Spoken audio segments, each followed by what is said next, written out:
Advocate Rahul Mishra और आज का वीडियो जो है वो बेहद इम्पोर्टेंट है। पुलिस में जो नए नए लड़के सिपाही या दरोगा बने हैं, या इंडियन आर्मी में जो नए जवान हैं, या आप बैंक में हैं, या किसी भी प्रकार की सरकारी नौकरी में अभी अभी आपकी नौकरी लगी है और आप सोशल मीडिया पर चटियाने के यानी चैटिंग करने के हैबिचुअल हैं। बहुत ज़्यादा आपको लड़कियों से बात करने में दिलचस्पी है, बहुत ज़्यादा आप कन्वर्सेशन उनसे करते हैं, अलग अलग लड़कियों से बात कर रहे हैं।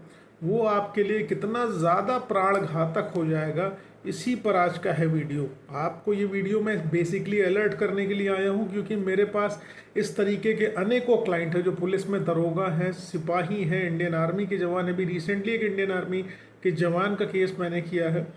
अब आप समझ सकते हैं कि किस लेवल पर 376 के एलिगेशन जाके लगाए जा रहे हैं और वसूला जा रहा है, एकदम पूरा हनी ट्रैप करा जा रहा है। एक्सटॉर्शन का पूरा एक गैंग चल रहा है बुरी तरीके से, जो लड़कों के अगेंस्ट चल रहा है, ऐसे लड़कों के अगेंस्ट जो गवर्नमेंट एम्प्लॉयज़ हैं।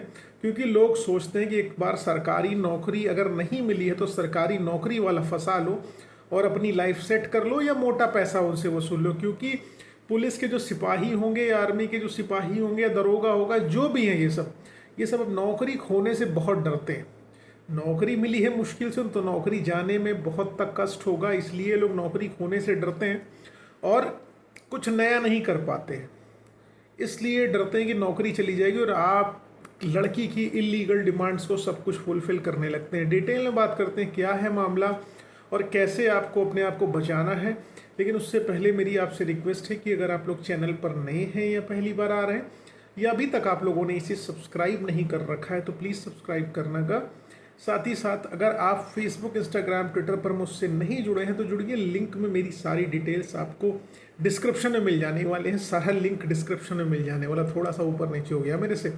चलिए हम लोग वीडियो स्टार्ट करते हैं। देखिए भाई, आपकी नई नई भर्ती हुई, आपने फेसबुक, इंस्टाग्राम, ट्विटर पर सब जगह एकदम अपनी सक्सेस को शेयर कर दिया, सारे जगह आपने अपनी सक्सेस सेलिब्रेट कर दी, आपने ज्वाइन कर लिया, नौकरी करने लगे। कुछ लोग की गलती ये भी होती है कि वो ज्वाइन नहीं किए होते हैं, फिर भी जैसे उनका रिजल्ट आता है कि फाइनली ही गॉट सिलेक्टेड और उसका सिलेक्शन हो गया, वो इन्फॉर्मेशन शेयर कर देता है। अब जिससे आपकी पहली चीज़ तो दुश्मनी है, वो किसी भी तरीके से चाहेगा कि आपकी ज्वाइनिंग ना हो, आप नौकरी ज्वाइन ना कर पाओ। तो आपके ऊपर पहली चीज़ वो किसी भी नेचर के झूठे मुकदमे रजिस्टर करा देगा, या जो अपनी बेटी की शादी करने के लिए वर्ड ढूंढ रहा होगा, अपनी बेटी को आज़ादी दे देगा, भैया जाके इसके ऊपर एलिगेशन लगा दो। एलिगेशन लगा दोगी तो पैसा मिलेगा, तुम्हारी शादी कर देंगे, या तुमसे शादी कर लेगा, तुम्हारी लाइफ सेट हो जाएगी। ठीक है, ये सारी चीज़ें होती है। तो जब भी आपकी नौकरी लगे, पहले काम ये करिए, अननेसेसरी में जब तक आप ज्वाइनिंग ना कर लें, पुराने ना हो जाएं, शादी ब्याह ना कर लें, किसी भी रिश्तेदार, दोस्त को अननेसेसरी में बताने की ज़रूरत नहीं है। और सोशल मीडिया पर अननोन लोगों से बिल्कुल चैटिंग करने की आवश्यकता ही नहीं है, और अननोन लोगों से मिलने की ज़रूरत नहीं है। क्योंकि पहली दृष्टि में हर लड़की बहुत शरीफ बनने की कोशिश करती है, वो आपको सती सावित्री दिखेगी, लेकिन धीरे धीरे वो अपना जो है दूसरा रूप सुरसा डायन वाला दिखाने लगेगी कि जस जस सुरसा बदन बढ़ावा, तास दून कपि रूप दिखावा। अगर उस तरीके की आपके अंदर शक्ति है तब तो आप अपने आप को बचा ले जाओगे बजरंगबली जैसी, नहीं तो सुरसा डायन के मुंह में घुस जाओगे। आपसे वो गिफ्ट्स की डिमांड करेगी, heavy gifts, fridge, washing machine, TV, sofa, AC, ये सब भी दोगे। उसके बाद उसको पैसा भी दोगे, और पैसा वापस लेने की चेष्टा करोगे तो मुकदमा लोगे।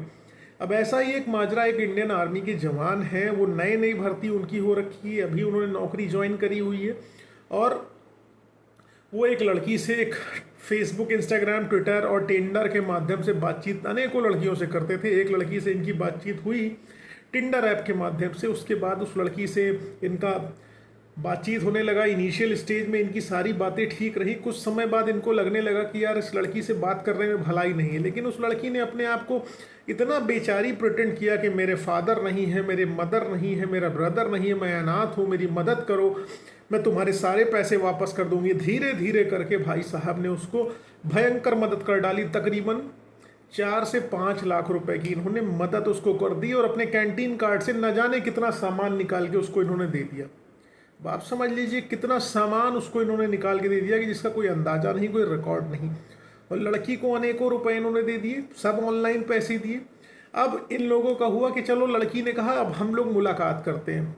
ठीक है, अभी तक सिर्फ टेलीफोनिक था, मिले भी नहीं थे, और लड़की ने कहा चलो मुलाकात करते। इनको धीरे धीरे सारा माजरा समझ में आ गया था कि अब बातचीत करने में इससे भलाई नहीं है, नुकसान हो जाएगा, पैसा किसी तरीके से ले लो। लड़की ने कहा आओ मिलो, मैं पैसा तुम्हें तुम्हारा वापस दे देती हूँ सारा का सारा। भाई साहब जहाँ पर नौकरी करते थे वहाँ से उठ के दूसरी लोकेशन में आए मिलने के लिए, मतलब किसी अन्य शहर से किसी दूसरे शहर में गए उस लड़की से मिलने के लिए, और एक होटल इन्होंने अपने स्टे करने के लिए बुक किया। लड़की भी उसी होटल में आ गई। उसके बाद दोनों लोग रात भर रहे और इनके बीच शारीरिक संबंध भी बने, ठीक है, और वो भी सहमति से बने। लड़की ने उसके बाद कहा अभी तो पैसे हो नहीं पाए, मैं तुमसे मिलना चाहती थी, अब तुम वापस चले जाओ, फिर आएंगे तो तुम्हें हम पैसे दे देंगे।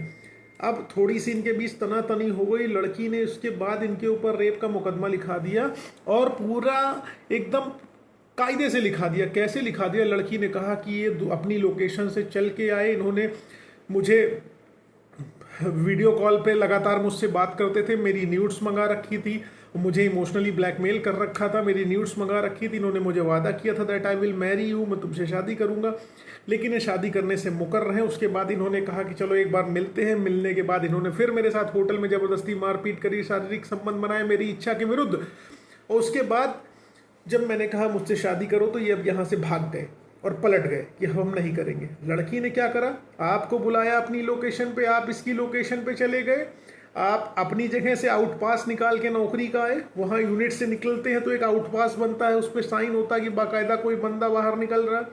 ये बाहर निकले, लड़की से मिलने चले आए, होटल इन्होंने बुक किया, लड़की की भी उसमें एंट्री हो गई। ये साबित हो गया कि लड़की भी उसी होटल में, ये भी उसी होटल में, ये वहाँ से चल के आए हैं। और उसके बाद अब होटल के अंदर तो भजन करेंगे नहीं, जाहिर सी बात है, सेक्सुअल रिलेशनशिप बिल्टअप करेंगे। सेक्सुअल रिलेशनशिप बिल्टअप कर लिया। लड़की ने उसी घटनाक्रम को अपने हिसाब से पूरी, क्योंकि ये लोग गैंग चलाती हैं, सब झूठ बोलती हैं, कोई हमारे आगे पीछे नहीं, लेकिन पूरा खानदान होता है, सब लगा होता है गैंग चलाने में, बहुत सारी। I am not talking about every girl, मैं उन लड़कियों की बात कर रहा हूँ जो एक्चुअल में इस तरीके की गैंग्स में संलिप्त हैं। चलता है, बहुत सारी लड़कियां अरेस्ट भी हो रही इस समय नोएडा वगैरह में। अभी रिसेंटली एक जयपुर में भी लड़की अरेस्ट हुई है इस तरीके का, जो सीरियल रेप फाइलर से। तो लड़की ने क्या करा? मेरा कहने का मतलब यहाँ पर इस स्टोरी के माध्यम से बताने का ये मतलब है कि जो आपको एक बार मिलने के लिए बुलाया जाएगा, उसी दिन का इस्तेमाल करते हुए, उसी घटनाक्रम का इस्तेमाल करते हुए, उसी समय का इस्तेमाल करते हुए आपके खिलाफ रेप के मुकदमे लिखाए जाएंगे और आप जेल जाएंगे। ये भाई साहब जेल भी होके आए हैं, जी हाँ, ये जेल भी होके आए, 1.5 महीना जेल होके आए हैं, उसके बाद इनकी बेल हुई है।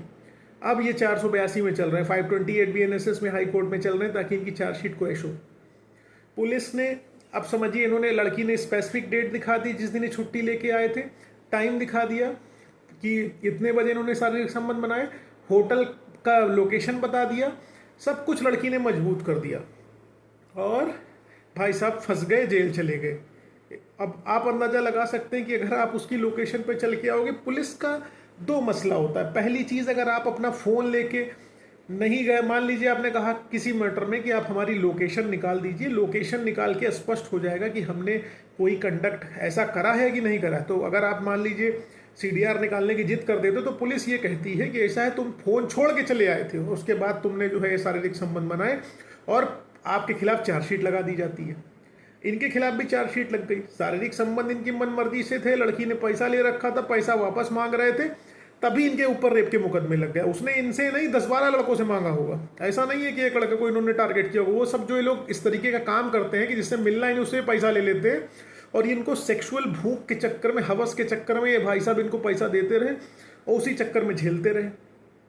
अब आप एकदम अपना ठंडा दिमाग यूज़ करिए कि आपको कोई, आखिरकार आप कभी उससे मिले नहीं हो, बातचीत नहीं की, उसको पैसा काहे दे रहे हो? अपने भाई को पैसा देना होगा तो तुम्हारी नानी मर जाएंगी, बहन को पैसा देना होगा नानी मर जाएंगी, माँ बाप के लिए कुछ करना होगा तुम्हारी मौसी मर जाएंगी। लेकिन अगर लड़की ने अननेसेसरी का कह दिया पैसा देने के लिए, तो तुम पैसा दे दोगे, तुम जेल जाओगे फिर। तो मेरा कहने का मतलब, नई नौकरी लगी है तो फालतू आडंबर करने की जरूरत नहीं, सिंघम प्रिटेंड मत करो। जो सिपाही लोग अपने आप को DGP, director general of police समझने लगते हैं, और ये आर्मी वाले जो नए लड़के, ये सब अपने आप को जो है चीफ जस्टिस, सीडीएस समझने लगते हैं, चीफ ऑफ डिफेंस स्टाफ समझने लगते हैं। भाई साहब उतना बड़ा पद है, शालीन बनिए आप, शालीन बनेंगे तो बच जाएंगे। शादी ब्याह करने के बाद अपनी बीवी के साथ फोटो डालो, उसके साथ बढ़िया घूमो, वो ज़्यादा बेटर रहेगा, अदर देन मुंह इधर उधर मारने के चक्कर में जेल चले जाओगे। तो मेरा पर्पस सिर्फ इतना सा है बताने का कि कोई भी व्यक्ति, अगर आप लोग नई भर्ती हुई है तो सोशल मीडिया से बचिए, उससे दूर रहिए। ये महिलाएं, इस तरीके का गैंग हनी ट्रैप कर रहा है बुरी तरीके से, अनेकों जजमेंट आप लोग देख रहे होंगे और बुरी तरीके से फंसाए जा रहे हैं। अब आप कहोगे वकील साहब कानून का क्या है, लड़की ने कुछ भी कह दिया आप फंस गए। हाँ भैया, कानून है, उसमें हम कुछ नहीं कर सकते हैं, कोशिश करते हैं, लेकिन आप लोग साथ दोगे तभी एक मास लेवल पर PIL पढ़ पाएगी, लेकिन उस तरह नहीं पढ़ पाएगी, ठीक है। और लॉ मेकर्स हमसे आपसे ज़्यादा स्मार्ट है, मैं नहीं जानता उनके दिमाग में क्या चलता है बनाने के लिए, और सरकार ने की क्या मंशा रही कानून बनाने के लिए। अनेकों सरकारें आई, सबने बनाया, सबने देखा, सबने वैसे ही चलने दिया, वो अलग का विषय है। लेकिन सब मिला के यहाँ पर कहना है कि जो आर्मी वाला है मुद्दा बता रहा हूँ, इसमें चार्जशीट भी लग गई इनके खिलाफ। अब ये भाई साहब ने आईओ को अपने ट्रांजैक्शन की पूरी हिस्ट्री दी कि हमने लड़की के खाते में इतना पैसा भेज रखा है, आईओ ने उसको केस डायरी का पार्ट नहीं बनाया। अब आप समझ लीजिए, अब जो है लड़की इनको लगातार जो है जेल में मिलने गई, जेल की मुलाकात की पर्ची निकाली इन्होंने, जेल से इन्होंने जेल अधीक्षक के माध्यम से DG जेल को लेटर लिखा, और जो है अलग अलग अथॉरिटीज़ को लेटर लिखा कि भैया ये लड़की जेल में आके भी धमकारी करी, 1 करोड़ रुपए दे दो। पेशी पे आते थे तो लड़की इनको धमकाती थी, उन्होंने संबंधित CGM को लेटर लिखा और अनेक पत्राचार इन्होंने करे, लेकिन पुलिस ने इनके किसी एविडेंस को कंसिडर नहीं किया, केस डायरी का पार्ट नहीं बनाया, क्योंकि ये स्पष्ट है कि अगर लड़की ने पैसा लिया है, पैसा मांगोगे, पैसा ऑन रिकॉर्ड दिया है आपने, तो डेफिनेटली FIR लिखाएगी ही लिखाएगी। इसी चक्कर में इनके ऊपर FIR हो गई। तो कभी अननोन आदमी से बतियाओ नहीं, पैसा मत दो, कोई मतलब नहीं है। जिंदगी अपने आसपास जो लिमिटेड लोग हैं उनके साथ जियो, वरना चौपट हो जाओगे। ये वीडियो हो सकता है बहुत लोगों को समझ में ना आए, बहुत लोगों को समझ में आए, जिनके ऊपर बीत रही होगी उनको समझ में आ रही होगी, लेकिन जिनके ऊपर नहीं बीत रही होगी उनको लग रहा होगा कहानी है या नहीं है।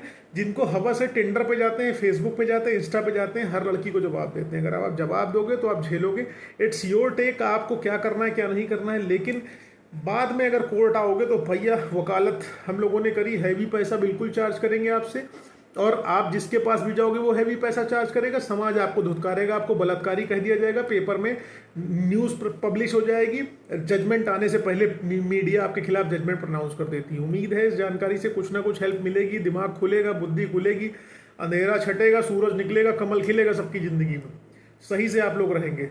Thank you so much video देखने के लिए। बाकी फेसबुक, इंस्टाग्राम, ट्विटर पर नहीं जुड़ो तो जुड़ो, लिंक डिस्क्रिप्शन में। किसी प्रकार की समस्या हो, कोई दिक्कत हो, तो अपने वकील साहब से संपर्क करिए, वो बेहतर आपको लीगल कंसल्टेंसी दे पाएंगे। ये मेरा पर्सनल मत है जो मैं आप लोगों के साथ अक्सर अपने डिफरेंट सोशल मीडिया प्लेटफॉर्म्स के माध्यम से शेयर करता रहता हूँ। जय हिंद, जय भारत, भारत माता की जय।